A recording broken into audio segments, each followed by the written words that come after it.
Polyphasic sleep refers to the practice of sleeping multiple times in a 24-hour period, usually more than two, in contrast to biphasic sleep or monophasic sleep. The term was probably first used in the early 20th century by psychologist J.S. Szymanski, who observed daily fluctuations in activity patterns. It does not imply any particular sleep schedule. The circadian rhythm disorder known as irregular sleep-wake syndrome is an example of polyphasic sleep in humans. Polyphasic sleep is common in many animals, and is believed to be the ancestral sleep state for mammals, although simians are monophasic. The term polyphasic sleep is also used by an online community that experiments with alternative sleeping schedules to achieve more time awake each day. Multiphasic sleep of normal total duration, an example of polyphasic sleep, is found in patients with irregular sleep-wake syndrome, a circadian rhythm sleep disorder which usually is caused by head injury or dementia. Much more common examples are the sleep of human infants and of many animals. Elderly humans often have disturbed sleep, including polyphasic sleep. In their 2006 paper The Nature of Spontaneous Sleep Across Adulthood, Campbell and Murphy studied sleep timing and quality in young, middle-aged and older adults. They found that, in frail running conditions, the average duration of major nighttime sleep was significantly longer in young adults than in the other groups. The paper states further, whether such patterns are simply a response to the relatively static experimental conditions, or whether they more accurately reflect the natural organization of the human sleep-wake system, compared with that which is exhibited in daily life, is open to debate. However, the comparative literature strongly suggests that shorter, polyphasically placed sleep is the rule, rather than the exception, across the entire animal kingdom. There is little reason to believe that the human sleep-wake system would evolve in a fundamentally different manner. That people often do not exhibit such sleep organization in daily life merely suggests that humans have the capacity to overcome the propensity for sleep when it is desirable, or is required, to do so.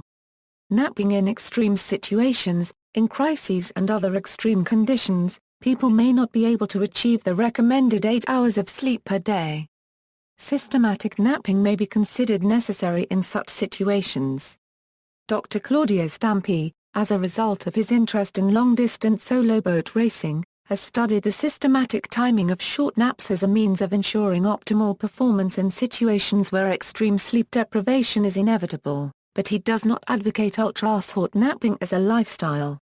Scientific American Frontiers has reported on Stampi's 49-day experiment where a young man napped for a total of 3 hours per day. It purportedly shows that all stages of sleep were included. Stampi has written about his research in his book Why We Nap, Evolution, Chronobiology, and Functions of Polyphasic and Ultra-Short Sleep. In 1989 he published results of a field study in the journal Work and Stress, concluding that polyphasic sleep strategies improve prolonged sustained performance under continuous work situations. U.S. military. The U.S. military has studied fatigue countermeasures. An Air Force report states, each individual nap should be long enough to provide at least 45 continuous minutes of sleep, although longer naps are better. In general, the shorter each individual nap is, the more frequent the naps should be. Canadian Marine pilots. Similarly, the Canadian Marine pilots in their trainer's handbook report that, under extreme circumstances where sleep cannot be achieved continuously, research on napping shows that 10 to 20-minute naps at regular intervals during the day can help relieve some of the sleep deprivation and thus maintain performance for several days. However, researchers caution that levels of performance achieved using ultra-short sleep to temporarily replace normal sleep are always well below that achieved when fully rested. NASA, in cooperation with the National Space Biomedical Research Institute, has funded research on napping. Despite NASA recommendations that astronauts sleep 8 hours a day when in space, they usually have trouble sleeping 8 hours at a stretch, so the agency needs to know about the optimal length, timing and effect of naps.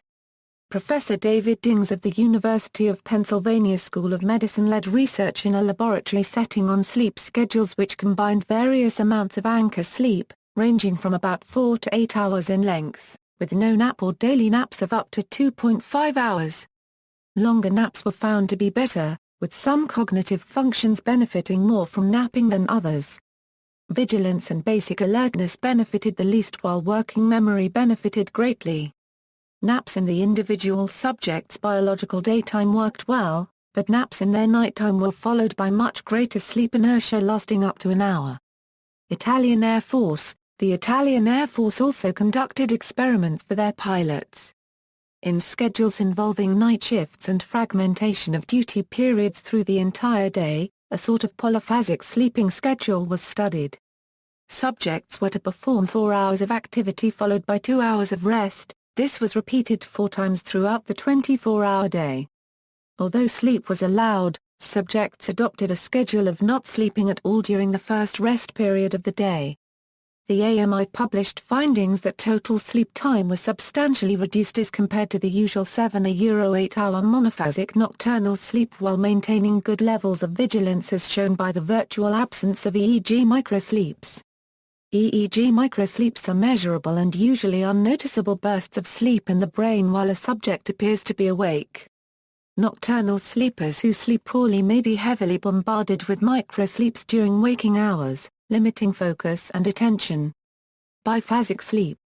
Historically, it has recently been theorized that, before the advent of electric lighting in Europe, sleepers awoke from their first sleep for an hour or more during the night, before returning to their second sleep. One study suggests that during periods of short daylight, humans will adopt a biphasic sleep pattern. Another study indicates that this will happen whenever humans are removed from artificial light. Claimed sleep patterns. Scheduled napping to achieve more time awake. In order to gain more time awake in the day, Buckminster Fuller reportedly advocated a regimen consisting of 30-minute naps every 6 hours. The short article about Fuller's nap schedule and time in 1943, which also refers to such a schedule as intermittent sleeping, says that he maintained it for 2 years, and further notes he had to quit because his schedule conflicted with that of his business associates, who insisted on sleeping like other men. However, it is not clear when Fuller practiced any such sleep pattern, and whether it was really as strictly periodic as claimed in that article. It has also been said that he ended this experiment because of his wife's objections. Critics such as Piotr Woniak consider the theory behind severe reduction of total sleep time by way of short naps and sound, claiming that there is no brain control mechanism that would make it possible to adapt to the multiple nap system. They say that the body will always tend to consolidate sleep into at least one solid block, and they express concern that the ways in which the ultra-short nappers attempt to limit total sleep time, restrict time spent in the various stages of the sleep cycle, and disrupt their circadian rhythms, will eventually cause them to suffer the same negative effects as those with other forms of sleep deprivation and circadian rhythm sleep disorders, such as decreased mental and physical ability, increased stress and anxiety, and a weakened immune system. Woniak further claims to have scanned the blogs of polyphasic sleepers and found that they have to choose an engaging activity again and again just to stay awake and that polyphasic sleep does not improve one's learning ability or creativity. In popular culture, in The Friars Club, an episode of Seinfeld, Kramer attempts to use this form of sleep, with unintended consequences. The episode Kasim of the web series High Maintenance chronicles the daily practice of a proponent of polyphasic sleep. In Ursula K. Le Guin's science fiction novel The Word for World is Forest, the indigenous race practices polyphasic sleep universally and successfully. They are understood to be the result of genetic modification of humans in a bygone interstellar empire. See also, REM rebound, references. External links, Polyphasic sleep, Facts and Myths Dr. Piotr Woniak January 2005 This article compares polyphasic sleep to regular monophasic sleep, biphasic sleep, as well as to the concept of free-running sleep. Miles to go before I sleep at outside.com, April 2005. Polyphasic sleep, blog entries by Steve Pavlina detailing his experiment with the Huberman method for 5.5 months. Polyphasic sleep 1 year later, blog entries by Steve Pavlina detailing his conclusions to an experiment with the Huberman method. Smart Sleeper Euro first mobile application for polyphasic sleepers, polyphasic sleep schedule, benefits, adapting, and overcoming obstacles of polyphasic sleep.